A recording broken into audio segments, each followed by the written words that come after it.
안녕하세요 여러분. 회복을 알고 싶어요 라는 프로그램을 우리가 처음 시작하게 됐습니다. 저는 서울중독심리연구소 김영근 소장이라고 합니다. 우리 유튜브 방송을 처음 시작하는 데 있어서 마약 중독 또는 약물 중독이라고도 얘기하죠.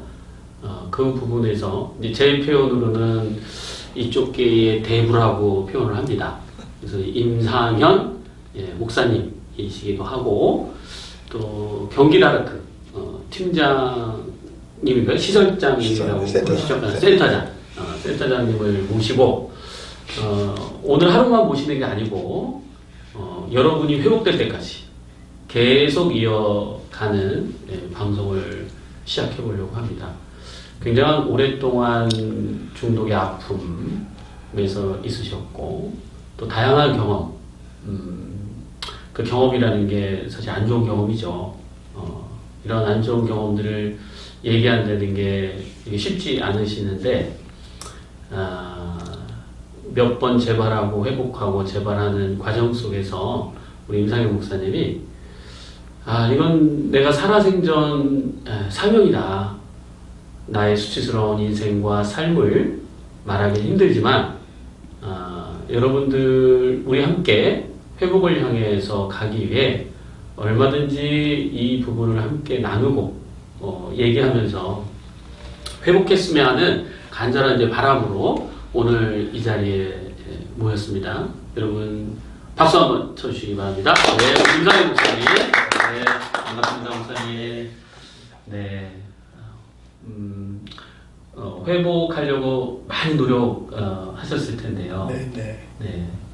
얘기하시면서 이제 자연스럽게 목사님 어떤 경험과 삶을 이제 나눠주시면 되겠는데요. 먼저 제가 이제 여쭙고 싶은 부분은 회복할 때 가장 안 되고 가장 힘들었던 부분서부터 말씀해 주시면서 그냥 다양하게 목사님 말씀해 주시면 모든 사람이 다 마찬가지겠지만 그 약을 시작했던 그 동기는 여러 가지 많은 동기가 있는 것 같아요. 그렇지만 이제 저 같은 경우는 동기가 이제 뭐 어렸을 때부터 외롭게 자랐고 또는 이제 그 사람을 좋아하게 되고 또 이제 또 호기심이 많고 이러다 보니까 자연스럽게 이제 그 마약에 대해서 접했던 것 같아요. 근데 이제 마약을 접했던 게 17살 때부터 그 마약을 접했고, 근데 처음에는 이 마약을 접했을 때 지금 흔히 얘기하는 각성제, 뭐 필로폰이나 엑스터스나 뭐 이제 뭐 대마나 코카인이나 헤로인이나 여러 가지 이런 각성제 약물을 사용했던 것이 아니라 지금 뭐 이제 정신과 약이라고 그러죠. 지금 뭐 이제 아티반이나 졸피뎀 같은 이런 거 여러 가지 정신과 약 일종인 그 세코날이라고 하는 게 있어요. 그 세코날이라고 하는 약을 접하게 됐고, 그 다음에 또 이제 그 대마초를 그 약들은 주로 일반인들이 어느 때 먹는 약들인가요? 근데 이제 쉽게 얘기하면 이제 좀 부끄러움을 많이 탄다든가 또 아니면 좀 대담성을 가지고 또 필요한다든가 아니면 좀 여러 가지로 자기가 좀 이렇게 좀 느낌이라 좀 한각을 좀 네, 아니 그거는 그 중독의 효과를 누리기 위해서 먹는 거고요. 그렇죠. 그죠? 근데 그 약들이 무슨 졸피뎀이니 뭐 이런 약들이 일반 사람들이 그 약을 먹을 때가 있을 거잖아요. 그러니까 중독이 걸리려고 먹는 게 아니고 일반인들이 그런 약을 언제 먹습니까? 일반들이 뭐 이제 우울증이라든가 우울증. 아니면 뭐 잠을 자지 못할 때 불면증. 있을 때도 이렇게 먹게 되는 그런 약. 그러니까 정신과 질환에 필요한 약이네요. 그런 약들을 먹다 보면 그게 이제 처음에는 이제 그 약 자체가 조금은 이제 수면 효과도 있을 수 있고 조금은 이제 여러 가지로 이제 정신과 쪽에 도움을 받을 수 있지만 이 약 자체가 내성이 생긴다는 거예요. 내성이 생겨서 자꾸 더 많이 먹게 되고 약도 늘게 되고 또 그런 것도 또 문제가 되지만 나중에 이제 그 약에 이제 그 끊지 못하는 이제 중독성으로도 가게 되는 거죠. 근데 그것도 문제지만 또 문제는 뭐냐면 그 약을 먹는 사람들이 다른 약으로 또 이렇게 전이가 된다는 거죠. 그래서 저 같은 경우는 이제 그 약을 먹다가 대마초라고 하는 대마초. 약을 또 이렇게 이제 배우게 됐죠. 어. 그리고 또 대마초를 배우게 되니까 또 대마초가 주는 그 정신과약하고도 성질이 좀 달리는 게 있어요. 느낌이 달리는 거죠. 그러니까 이제 우리말로 얘기하면 휠이 달리다는 거죠. 근데 그거는 또 그거대로 또 이제 느낌 휠이 또 주는 게 있고. 네, 그러면은 죄송합니다. 이 약에서 대마로 네. 넘어가는 거는 어떤 과정이 있었나요? 근데 저 같은 경우는 이제 좀 더 이제 좀 약을 먹다 보니까 좀 내성이 생기고 막 이러다 보니까 효과가 없다. 좀 효과가 좀 강한 것 쪽으로 좀 더 좋은 쪽이 없나라고 했더니 그때 제가 약물을 배웠을 때는 지금은 뭐 여러 가지 많은 약들이 많이 나오지만 이제 대마초라는 약이 대마초가 이제 한각을 주고 좀 이럴 수 있다라고 하는 걸 알고 있기 때문에 저는 이제 그 미팔군의 삼각지에 가서 몇 년도였죠? 그때 한 70년도죠. 70년도. 예. 70년도에 가서 이제 거기서 그때 당시에 이제 그 대마초를 피게 됐죠. 그래서 우리나라 최초에 그때 제가 대마초를 필 때는 대마법이라는 게 없었어요. 근데 근데 지금이 아니었네요. 네, 불법이 그때는 이제 그 지금은 이제 마약법으로 대마라고 하는 그것이 이제 대마초가 들어가 있지만 법으로 그때는 이제 대마법도 없었고 마약법도 없었고 해가지고 뭐 쉽게 얘기하면 파출소 앞에서 펴도 이제 수사들이 몰랐고 수공들이 몰랐고 경찰들이 몰랐고 뭐 경찰서 앞에서도 몰랐고 근데 지나가는 사람들이 이게 무슨 뭐 쑥 타는 냄새가 나냐 뭐 모기향 냄새가 나나 근데 이런 건 냄새 정도로만 이제 이렇게 치우칠 때였었어요. 근데 뭐 많은 사람들이 이제 뭐 소문이 났다 그러니까 알고 있다 그러니까 우리 세계에서는 알죠. 근데 그 대마법이 생긴 이유가 있어요. 그 유래가 우리 이제 뭐 이런 얘기하면 되는 일은 모르겠지만 뭐 박정희 대통령 아들 박지만 씨가 뭐 이제 대마초를 배워가지고 이제 그것이 이제 그 가족들에게 발각이 돼가지고 그래가지고 이게 무엇냐라고 해가지고 이게 대마초다라고 해가지고 이러면 안 되겠다 이거 문제가 되겠다라고 해서 그때 대마법이라는 게 만들어졌죠. 만들어진 게 이제 처음 만들어져가지고 77년도에 제가 1977년 처음으로 만들어진 대마법에 제가 이제 대마법 관리법 위반이죠. 그때 제가 처음으로 19살 때인데 그때 내가 대마 관리법 위반으로 처음 이제 법을 내가 처벌을 받았죠. 처음으로 법에 접촉을 받았던 네, 대마법. 네, 대마법. 그러면 이걸 하나 더 말씀해 주시면 더 좋겠는데요.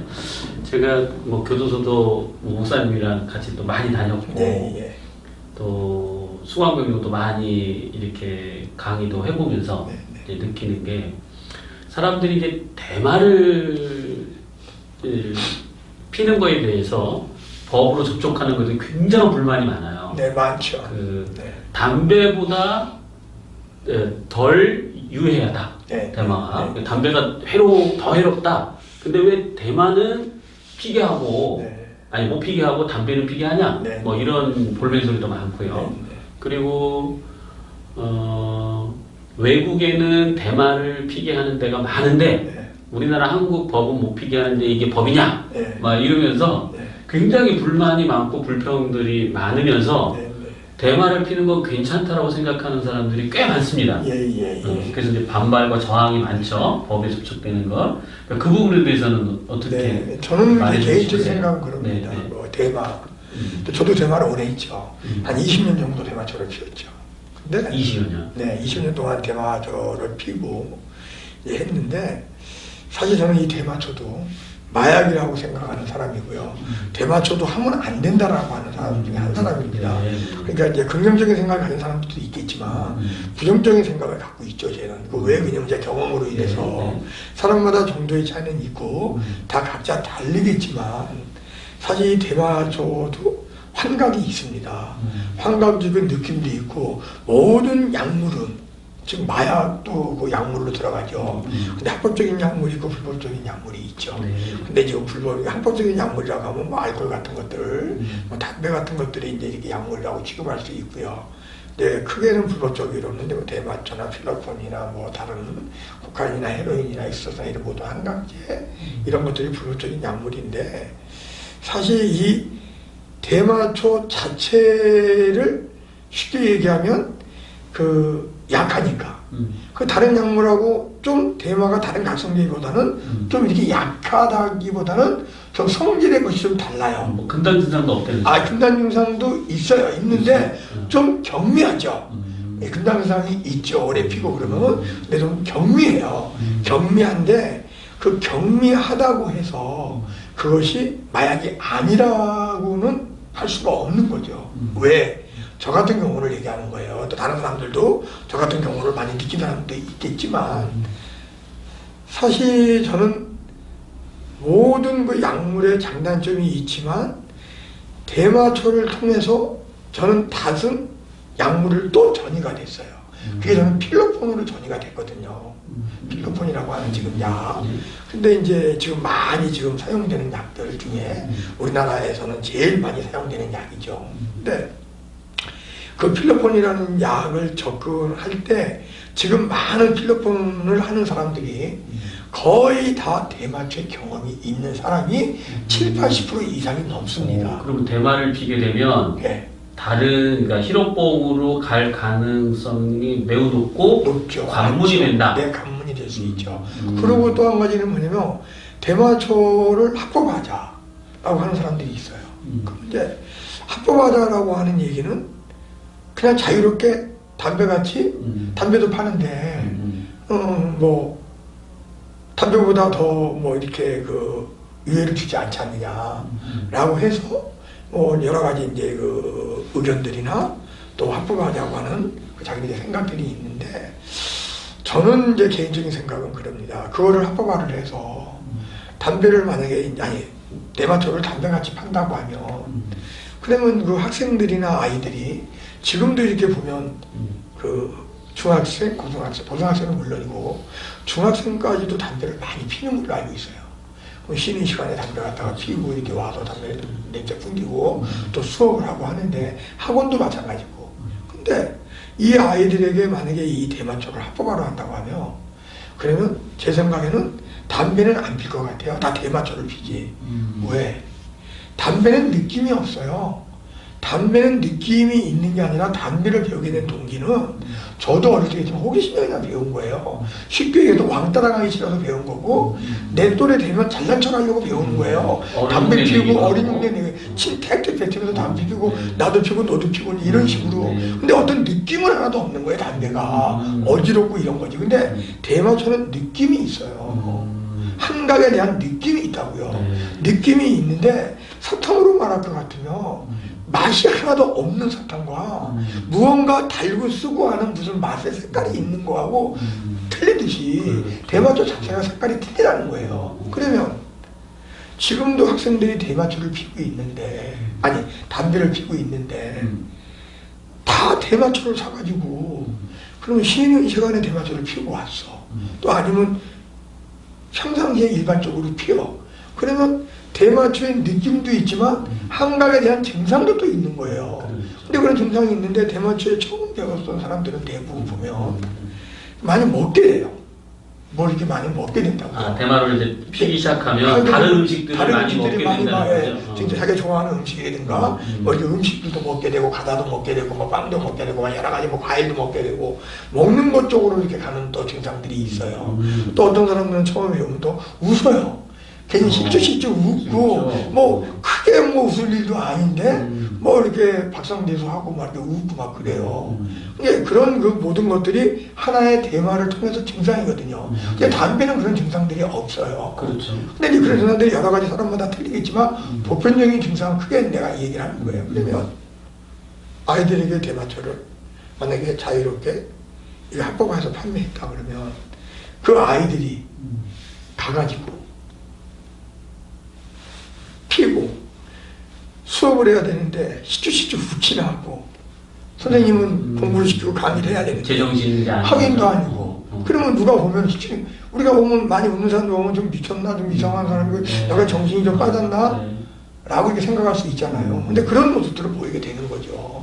그러면 그런 모습이 이제 안 보이게 되려고 하면 오랫동안 대마초를 많이 피다 보면 그 대마초를 이제 컨트롤을 한다 그러죠. 모든 약은 다 컨트롤이 돼야 하나요. 그 컨트롤을 한다고 하면 결과적으로는 그것은 이제 중독으로 빠져 있는 거죠. 나도 중독으로 빠져 있는데 또 컨트롤을 한다고 한다 해도 맨정신같이 컨트롤은 아니라는 거예요. 대마초를 피워도 운전도 좀 할 수 있어요. 또 자기 작업도 할 수 있어요. 그럼 어느 정도는 다 할 수 있지만 대마초 피지 않을 때하고는 영 다르다는 거예요. 다르기 때문에 근데 그것은 대마초 피는 사람들이 다 알아요. 그리고 안경을 많이 쓰고 다녀요. 안경을 쓰고 다니는 이유는 눈이 충혈이 돼요. 벌겋게 눈이 충혈이 되고 눈이 감기는 모습이 돼요. 우리 정상적인 눈을 이렇게 멜통멜통 크게 뜨잖아요. 근데 대마초를 하게 되면 눈이 졸리는 눈으로 감기게 돼요. 그게 또 하나의 대마초 증상이에요. 그러니까 뭐 어떤 사람도 색안경을 쓰게 되고 또는 여러 가지 또 그런 자기 모습 보이기 싫으니까 또 말 같은 것도 또 또리또리하지 않고 어딘가 모르게 억양이 다르고 이런 것들이 이제 있죠. 근데 대마초를 하게 되면 자기 하는 일이 모든 게 다 늦어져요. 천천히 모든 게 다 늦어져요. 근데 어떤 사람들은 늦어지니까 성질이 급한 사람들은 좀 좋다. 또 이런 늦어지고 하니까라고 하지만 근데 그게 늦어지는 것 자체가 뭐 늦게 모든 게 하는 게 아니라 모든 기능 자체가 늦어진다는 거죠. 전체적으로 기능 자체가 다 늦어지고 뇌도 그렇고 행동도 그렇고 모든 것들이. 근데 이런 것들을 통해서 자기네들이 뭐 쉽게 얘기해서 뭐 작업을 하는데 집중할 수 있다. 뭐 음악 작업을 하는데 뭐 음악가들이 많죠. 가수, 음악 예술가들이 좀 많이 있잖아요. 그렇죠. 근데 그런 쪽으로 좀 깊게 들어가서 예술적인 뭔가를 좀 창작적인 것을 뭐 이렇게 만들어낼 수 있지 않느냐라고. 뭐 소리도 보인다고 그래요? 근데 뭐 여러 가지 보일 수도 있죠. 근데 제 생각은 그래요. 이제 그런 것들이 주는 것도 없잖아. 있을 수 있고 있어요. 있지만 그거 한두 가지를 얻기 위해서 너무 많은 것들이 폐해가 있지 않느냐. 그리고 쉽게 얘기하면 또 그래요. 저는 대마 하시는 분들에게 이런 얘기를 하고 싶어요. 저는 자식이 있어요. 저는 아들이 3명이에요. 근데 아들이 3명인데 저는 중독자였고 또 중독자라고 저도 고백할 수 있고 또 이 약물에 대해서 많이 힘들어 과정을 겪었지만 그분들이 지금 자식이 있는 분들에게 자식이 대마초 학보가로 부르짖는 분들에게 자기 자식이 아빠 나 대마초 하고 올게요 라고 한다고 하면 대마초를 하고 오라라고 할 수 있겠는가. 피워본 사람은 그걸 알거든요. 느낌을. 그렇기 때문에 그리고 많이 빠졌던 사람들은 그걸 알아요. 그러면 다음에는 피고 올게요 그러면 야 그건 몸이 나쁘니까 피지 마라라고 이렇게 얘기할 수는 있지만 그래도 어느 정도 이제 성인이 되면 그건 뭐 피워도 할 수 없지 뭐 이렇게 하고 그냥 눈 감아주기도 하고 이렇게 하는데 대마초만큼은 그러지 않는 분들이 많을 거라고 생각하고 저 역시도 절대 저는 그 대마초 자체가 마약이고 또 그거에 대해 증상이 있고 또 그걸로 인해서 다른 또 마약으로 간문으로 진행되는 거기 때문에 절대 할 수 없다라고 생각을 하고요. 또 이제 문제는 뭐냐면 조금 다른 약물하고 좀 다른 성질의 것이기 때문에 크게 큰 문제를 일으키지 못하고 있기 때문에 결과적으로는 더 큰 문제가 된다는 거죠. 그게 그냥 일이 탁 커져버리면 이걸 위험하고 안 좋은 거다라고 인식이 더 확 될 텐데. 그렇죠. 그렇기 때문에 더 이제 대마초를 하는 사람들은 다른 관문으로 진행도 되고 또 이것으로 어떤 여러 가지 어려움을 당하고 이제 그런 그 문제들이 있는 거죠. 그래서 저는 대마초 자체를 보면 쉽게 얘기하면 술로 저는 비유를 합니다. 대마초를요? 예, 술로 비유를 하는데 마약의 종류가 여러 가지 있듯이 술의 종류도 여러 가지가 있잖아요. 그럼 막걸리가 있고 지금 보편적으로 맥주가 있고 소주가 있고 양주가 있잖아요. 그럼 4가지 종류가 있다고 하면 이게 보면 우리도 뭐 대마초가 있고 뭐 필로폰이 있고 코카인이 있고 뭐 헤로인이 있고 뭐 이런 약물 마약들이 있잖아요. 근데 그러면 필로폰하고 헤로인하고 코카인만 마약이냐? 대마초는 마약이 아니다? 라고 한다고 하면 괜찮다라고 한다고 하는 거는 술을 먹는 사람이 막걸리는 괜찮다. 맥주는 괜찮다. 소주하고 양주는 술이니까 먹으면 안 된다. 라고 하는 거하고 다른 게 뭐가 있냐 이거예요. 그러면 막걸리 먹고 안 챕니까? 시골 사람들 막걸리 먹고 취해가지고 중독된 사람들 많아요. 그렇죠. 그럼 맥주 먹고 안 챕니까? 맥주 먹고 여자들 그냥 여러 가지 어려운 일 많이 당하잖아요. 뭐 미투를 당했니 뭐니 뭐 술 먹고 나는 모른다 뭐 그럼 술 먹고 술이 아니면 단 알코올의 도수가 다르듯이 약물에 대한 느낌과 한각에 대한 차이가 있다는 것 뿐이에요. 결과적으로는 왜 대마를 합니까? 만약에 그분들이 그렇게 합법적으로 아무 이상이 없다라고 한다고 하면 대마하지 말라니까 법으로 다스리니까 그거 때문에 개망신 당하고 자기 쥐기 뺏기고 자기 명예 잃어버리고 모든 것들이 그러니까 안 해야죠. 근데 한 번, 두 번, 세 번 했던 사람들이 중독이 되고 그 대마의 느낌을 추구하려다 보니까 결과적으로는 그것도 마약이다 보니까 그런 위험성이 있는데도 자그마한 장점의 한두 가지를 가지고 합법화를 부르짖는 거라고 저는 그렇게 생각을 해요. 그렇기 때문에 결과적으로 그런 문제 자체도 안 해야 된다고 생각을 해요. 자기 자식한테 죽이지 못하고 라고 한다고 하면 그거 하면 안 되잖아요. 결과적으로 그래서 저는 내 자식한테 안 주거든요. 그래서 절대 하면 안 된다고 생각을 하거든요. 그리고 대마처럼 오래 하다 보면 모든 것들이 이제 뭐 건강의 상태는 뭘 크게 악화가 되고 안 되고에 대한 차이는 있을 수 있어요. 하지만 결과적으로는 다른 약으로 전이할 수 있고 필로폰 다른 약물을 경험하는 사람들이 거의 80% 이상은 대마초 경험이 있는 분들이기 때문에 제 주위에도 그런 분들이 많이 있죠. 저도 그랬고요. 그런 것들을 제가 얘기해주고 싶습니다. 그래서 대마도 그러니까 막걸리가 맥주가 술이듯이 대마도 마약이다 하면 안 된다. 근데 이것도 끊으면 또 끊어가는 방법을 찾아야 된다고 생각합니다. 그리고 대만은 목사님께서는 끊으신 건가요? 끊고 이렇게 넘어간 거예요? 아니면 같이 막 혼합해서 막 이렇게 하시게 된 거예요? 같이 혼합해서 넘어간 거예요. 대마를 하다가 필로폰을 하고 그러다 보니까 필로폰 하시면서도 대마를 하고 하죠. 그러니까 쉽게 해서 뭐냐면 필로폰은 뭐냐면 대마하고 성질이 틀린 게 좀 더 업그레이드 시켜준다고 보면 더 자극적이고 더 자극적이고 여러 가지로 대마를 하게 되면 잠도 자요. 대마는 어느 정도 잠도 자고 시도 하고 하는데 늘어지는 약간 그러니까 잠도 자고 이렇게 하는데 그러니까 이제 사람들이 뭐 잠도 자고 하니까 조금 이제 건강상이나 또 자기 일하는 거에 있어서 작업에 있어서 조금 그렇게 큰 불편함이 없는 것 같이 보이는 그런 그 증상들이 있지만 또 필로폰은 또 그게 아니에요. 또 필로폰의 증상은 아까 대마 증상을 얘기했지만 먹는 거, 희쭉희쭉 되는 거, 눈에 충혈되는 거, 뭐 여러 가지 이런 것들이 있죠. 또 필로폰이라고 하는 약은 각성제다 보니까 또 그 반대라고 생각하면 돼요. 잠을 못 자 이거. 잠을 못 자고 식욕이 없어요. 가볍고 별 큰 문제 안 일어날 것 같다고 이것을 유지하다가는 큰일 날 수 있는 그 사람들 중에서 이런 생각을 하는 사람들도 있을 수 있습니다. 나는 핸들링 할 수 있어. 난 이거 계속 가질 수 있어. 이런 사람들이 또 의외로 많아요. 많죠. 그래서 저도 그랬으니까. 그러니까 그분들에게는 목사님 어떤 조언을 좀 주시고 싶으세요? 저도 그래요. 저도 이제 저는 사실 약물을 할 때, 마약을 할 때 정말 이렇게까지 될 줄은 몰랐어요. 정말 이게 이렇게 큰 함정이 있고 무서움이 있고 고통이 있다는 줄은 몰랐어요. 사실 저는 이 마약을 배워가지고 저의 모든 걸 다 잃어버렸어요.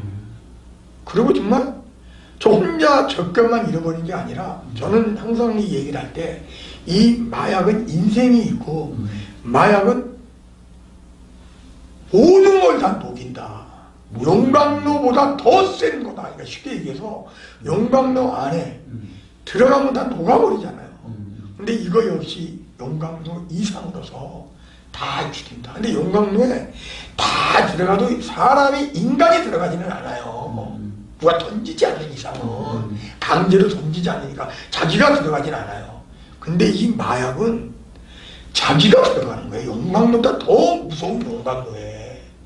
그러니까 자기가 나중에는 녹아버리고 없어져버리고 정말로 자기의 존재는 아예 없는 거예요. 그러니까 나뿐이 아니라 그게 곧 가족까지. 가족까지 정말 나는 약에 취해서 미쳐서 느낌을 얻으려고 무언가를 만족을 얻으려고 하는 약이지만 가족은 생짜로 정말 약도 안 해보고 약도 모르는 사람이 그 약을 사용하는 사람 이상으로 죽어가고 힘들어하고 고통 가운데 있는 거예요. 근데 그런 약을 어떻게 시작했냐? 나는 괜찮아.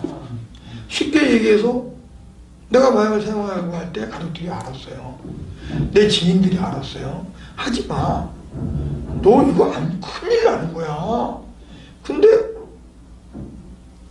약을 했어요. 근데 그 사람들이 얘기하는, 쉽게 얘기해서 뭐 TV에서 보는 뭐 신체적으로 정신적으로 뭐 몸이 비틀어지고 막 영칼을 못하고 뭐 몸이 떨리고 막 비참한 막 몰골을 하고 있는 이런 모습들만 보여주는데 그게 아니었거든요. 약을 해보니까 멀쩡해. 멀쩡하고 아무렇지도 않고 뭐야 이거. 내가 봤던 생각했던 그런 모습이 아니고 그분들이 얘기해줬던 거하고 틀린 거죠. 몸을 벌벌벌 떨고 이런 것도 아니고 뭐 근데 이게 뭐야? 이거 거짓말 아니야? 사기 아니야? 근데 마약을 처음할 때 느낌은 좋았어요. 그 마약 성분이 바로 네, 느낌이 오셨어요? 네, 성분이 바로 느낌이 왔어요? 왔죠.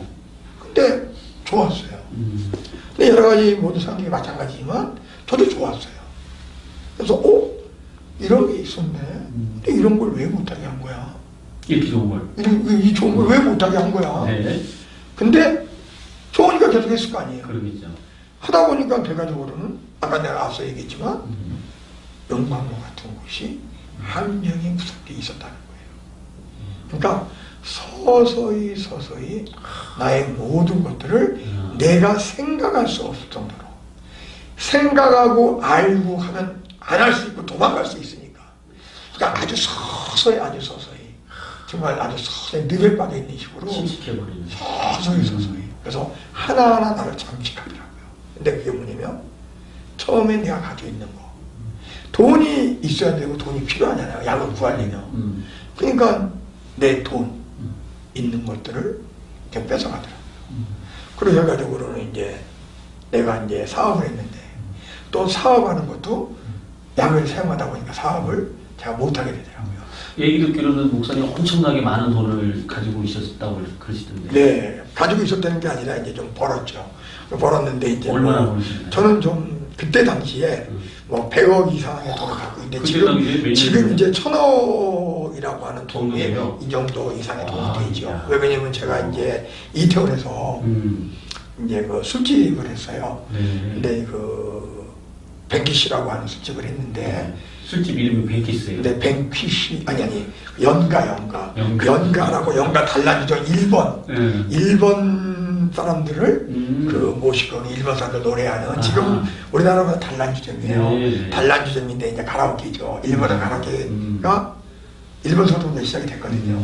그래서 그거 이제 우리나라에 두 번째, 세 번째 정도 됐을 때 그거 제가 이태원에다가 이제 그거를 이제 만들었어요. 그때 당시에 제가 이제 나이가 30살 때였었어요. 30살 때 이제 80년대였었죠. 그래서 그걸 만들어서 그때는 이제 이태원이라고 하는 곳이 통행금지가 우리나라가 있었을 때니까 특구지역이라 그래가지고 통행금지만 거기만 없는 거예요. 그러니까 모든 사람들이 다 글로 오는 거예요. 근데 특히 또 저희 가게는 일반인들은 안 받았고 외국인들만 받았어요. 그러다가 이제 돈을 벌다가 또 가게를 또 하나 했죠. 그래서 이제 그 뱅키시라고 하는 성인 나이트클럽을 했어요. 그래서 또 돈을 벌어서 또 눈사람을 했어요. 그래서 이제 세 개를 하면서 하루에 그때 당시에 캐시가 800만 원, 1000만 원씩 벌었어요. 현찰. 그때 당시에 이제 그 압구정동의 땅값이 그때 평당 300만 원밖에 안 갔을 때예요. 그래서 저도 이제 압구정동에서 이제 제가 살고 있었고 이제 한양 아파트에서 제가 살았죠. 근데 살고 있었을 때 그때 당시에 집이 이제 제가 있던 집이 뭐 4,500만 원 정도밖에 안 갔으니까 그 정도로 있었으니까 이제 돈을 그렇게 많았죠. 근데 많이 벌고 그러면서 이제 결과적으로는 이제 그 마약으로 다 이제 무너지기 시작했고 이제 저를 아는 사람들은 다 알겠지만 그래서 뭐 그때 당시에는 부러움이 없이 그리고 이제 뭐 없는 거 없이 이제 살다가 결과적으로는 다 이제 잃어버리게 됐죠. 근데 이 건물 이제 뭐 가게가 다 무너지고 그다음에 또 그것까지만 무너지는 게 아니라 이제 결과적으로 이제 가족들이 또 무너지잖아요. 그렇죠. 이제 점점 하나씩 내가 있는 게 이제 하나씩인데 꽃감 빼먹듯이 하나씩 빼먹는 거예요 이제. 그래가지고 이제 또 가족들이 다 힘들어지고 가족들에게 싸움받지 하면서 처음에는 줘도 나중에 이제 약 하는 것 때문에 안 줄 거 아니에요. 근데 그날 마약을 사용해야 되니까 중독이 돼 있으니까 하고 싶으니까 그래서 이제 계속 이제 그걸로 하다 보니까 점점 가족들한테 힘들어지게 되고 그리고 또 가족들뿐이 아니라 이제 지인들 아는 사람들한테 돈을 이제 얻고 빌리고 했지만 나중엔 지인들이 아니니까 이제 거짓말 즉 사기꾼 같은 사기꾼도 아닌 사기꾼이 되는 거죠. 그래서 이제 그런 식으로 해서 이제 모든 관계나 이런 것들이 다 빠져버리는 거예요. 연관성이 다 쌓아. 그러고 나서 이제 교도소를 가게 되고 이제 그런 그 아픔들이 있죠. 근데 한 가지 뭐냐면 그렇게 했어도 저는 이 중독에서 헤어날 수 있다고 생각했어요. 모든 사람이 다 그래요. 뭐냐면 나는 조절할 수 있다. 그리고 내가 끊으려고 하는 사람이 아니기 때문에 안 끊는 거지. 나는 끊을 수 있다. 나는 강한 사람이고 그래서 뭐냐면 다른 사람들은 다 교도소를 가고 쉽게 얘기하면 다 망하고 다 없어지고 뭐 정신적으로 문제가 있다 하더라도 나는 안 그런다. 그러니까 쉽게 얘기하면 어떤 생각이면 도박하는 사람이 도박을 할 때 돈 잃려고 하는 사람은 하나도 없어요. 딸 수 있다, 뭐 충분히 뭐 한두 번 잃어도 세 번, 네 번째는 내가 이긴다라는 생각이 갖고 이때 도박을 하거든요. 근데 저 역시 마약을 할 때도 그런 마음이었던 것 같아요. 나는 괜찮다 라고 했는데 결과적으로 이 마약 앞에서는 누구든지 막론하고 열애는 없는 것 같아요. 사실 저는 제가 성격이 좀 강한 줄 알았어요. 왜? 저는 우범지대에서 자랐고 서울역 양동 도동이라는 곳에서 정말로 힘들게 자랐던 사람이거든요. 그러니까 내가 좀 생활력이 좀 강하고 또 여러 가지로 또 모든 것을 내가 좀 잘 적응할 수 있는 사람이라고 생각을 했었어요. 근데 이 마약 앞에서는 안 되더라고요. 그래서 다 무너지게 되고 아까 말씀하신 대로 다른 사람들하고 똑같아요. 나는 괜찮다. 나는 뭐 그러니까 가족들이 얘기하고 주위에서 이렇게 좀 권면을 해도 안 듣는 이유 중에 그게 하나인데 저는 이렇게 생각합니다. 안 되는 이유 그리고 중독에 대한 개념을 제대로 알아야 회복이 되거든요. 근데 뭐냐면 신체적으로 변화가 있고 다 망하고 부서지고 난 다음에 그때 깨달으면 너무 어리석고 미련하고 모든 것들이 없는 게 아니냐. 병 들어버리고 정말 거지 같은 모습이 되고 다른 사람들에게 갑자기 상처를 주고 자기 역시도 상처도 받겠지만 근데 저는 자기가 그걸 알려는 거는 뭐냐면 약을 내가 경험을 했는데 한 번이라도 더 하고 싶은 생각이 든다고 하면 그건 중독이고 그건 계속 중독으로 갈 수밖에 없고 결과적으로는 망할 수밖에 없다. 왜? 제가 그랬거든요. 약이 주는 느낌이 좋았어요. 그래서 저는 계속 약을 추구했거든요. 그렇게 하고 싶으면은 이미 중독된 거라고 생각하면 된다. 네, 그렇죠. 그러니까 빨리 가서 벗어나야죠. 쉽게 보면 내가 아픈 사람이면 내가 아프다. 배가 아프던 사람들은 이 암병 걸린 사람들 보면 증상이 조금씩 있었는데 괜찮겠지 그래갖고 안 돼가지고 말기암 돼가지고 나중에는 뭐 어려움 처한 사람들이 많이 있잖아요. 그거하고 똑같아요. 충분히 중독이라고 하는 거는 모르시는 분들은 모르지만 우리 아는 분들은 저 같은 경우는 제 경험이죠. 다 내가 약을 했는데 좋았어. 그럼 또 할 거 아니에요. 좋았는데 그러면 자기의 직책이 있고 해야 될 일들이 있고 있다 하더라도 정도의 차이는 있고 조금 자기가 조절한다고 한다고 하더라도 그 조절이 되지 않는 게 마약 아닙니까? 그 중독이니까 조절이 안 되거든요. 되는 것 같지만 나중에는 안 돼. 가깝게 접근할 수밖에 없는 거거든요. 그럼 저도 그랬어요. 한 달에 한 번, 두 달에 한 번 했던 것들이 줄어들어서 한 달에 두 번, 세 번, 네 번, 뭐 일주일에 두세 번, 나중에 하루에 한두 번, 나중에 하루에 계속 결과적으로 이렇게 내성이 생기고 중독으로 가다 보니까 이런 망하는 인생이 된 거죠. 그래서 한 번만 내가 약을 사용을 하고 느낌이 좋은 게 있다고 하면 그게 중독이를 할 수 있고 또 중독이 될 수 있기 때문에 빨리 나와야 되고 도울 수 있는 곳에 또 심리상담소나 또 여러 가지 많은 도울 수 있는 곳에 가서 도움을 받아야 그분이 회복될 수 있다고 저는 생각을 합니다. 그러니까 저는 개인적으로 지금부터입니다. 지금에 와서는 약물을 할 때 약물하는 사람을 통해서 약물을 배웠어요. 저는 제가 약물 할 줄 몰랐거든요.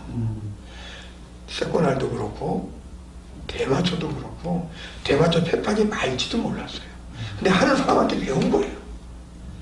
또 필로폰도 그렇고 코카인도 그렇고 다 하는 사람한테 배운 거거든요. 근데 내가 더 하고 싶으니까 내가 노력하고 내가 연구하고 내가 이제 학습하고 해서 이제 배워지는 거죠. 근데 지금 프로가 됐다는 얘기예요. 그러듯이 약물 끊는 것도 배운 것 같이 끊는 것도 배워가야 되는데 누구한테 배우냐? 도움을 줄 수 있는 사람들, 그리고 먼저 지금 끊어가고 있는 사람들한테, 회복된 사람들한테 함께 같이 그걸 배우고 그렇게 진행해야지만 그것이 회복의 길을 갈 수 있지 않느냐. 그리고 한 번 중독은 영원한 중독이 되는데 빨리 벗어나는 게 현명하고, 그래서 저도 아마냐같이 괜찮어 이게 아니라 나중에 가면 늦었듯이 진짜 다 망가지고 한 다음에 와가지고 이제는 돌아가려고 하면 돌아오는 것도 좋지만 그때도 돌아오면 좋지만 그래도 너무 늦지 않냐, 너무 안타깝지 않냐. 많은 사람들 고통 가운데 힘든 가운데 죽고 그거는 자기 자신도 나이 먹고 병들고 이러면 너무 추하고 있지 않느냐 라는 생각이 듭니다. 네, 아유 목사님 감사합니다. 자, 오늘 첫 시간에 목사님이 참 중요한 말씀을 해주신 것 같습니다. 내가 무엇이 됐든 간에 그것을 또 하고 싶다. 뭐 술도 그렇고 대마도 그렇고 내가 이걸 다시 하고 싶다라고 하는 순간에 내가 중독자가 되는구나. 그러니까 빨리 도망치자. 이것이 가장 현명하고 회복을 하기 위해서는 중독도 중독된 사람에게 배웠듯이 회복도 회복의 길을 먼저 간 사람들에게 선배겠죠. 그 선배님들에게 회복해 나가는 것을 하나하나 배우는 길을 함께 한다면 이 중독도 상당히 회복되기는 힘들지만 가능한 길이다 라고 우리들에게 희망의 메시지를 말씀해 주셨습니다. 또 이렇게 그것들은 이제 말한마디 아니면 이제 아까 이제 목사님 말씀하신 것 중에서 우리 이제 그 프로그램이나 이제 보면 모임에서 보면 이제 이게 있어요. 뭐가 있냐면 회복하고 싶으면 철저하게 따라와 준다고만 하면 회복 가능하다. 즉 누가 증명하고 있나? 먼저 회복된 사람들이 증명하고 있다. 회복은 힘들지만 회복할 수 있다. 라고 얘기할 수 있습니다. 네, 아유, 참, 인간부장을 빡 찍는 우리 목사님의 이 얘기신 것 같습니다.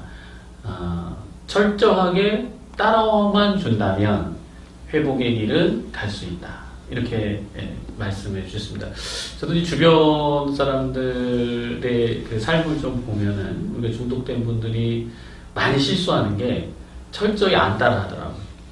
뭐 회복한다고 이것저것 엄청 다니고 교육도 많이 듣는데 그분들의 개인의 발자취나 삶을 이렇게 봤을 때는 사실 철저히 따라하지 않는 모습들이 많이 보이더라고요. 그래서 회복되지 않아서 많이 고통 속에 긴 시간, 장기간 삶을 고통에 노출시키는데 오늘도 목사님 얘기해 주신 것처럼 철저하게 회복의 길을 따라간다면 우리도 회복의 기쁨을 충분히 맛보지 않을까 생각하면서 오늘 회복을 알고 싶어요 시간을 마무리하도록 하겠습니다. 시청해주신 여러분들께 감사드리고 또 목사님 오늘 나와주셔서 감사드립니다. 감사합니다. 네. 고맙습니다. 네. 이렇게 우리가 회복을 알린다는 차원에서 이 방송을 제작하게 됐는데요. 혹시 임상현 목사님 얘기 들으시고 또는 회복에 대해서 기타 궁금한 점 있으면 댓글을 남겨주시면 그 댓글을 가지고 제가 또 이제 목사님한테 여쭤보도록 하겠습니다. 그리고 뭐 심리적으로도 뭐 궁금한 거 있으면 댓글 달아주시면 그것도 뭐 저도 또 목사님도 같이 그 부분에 대해서 여러분들이 회복으로 갈 수 있는 가장 좋은 길이 무엇인가 우리가 함께 연구해 보도록 하겠습니다.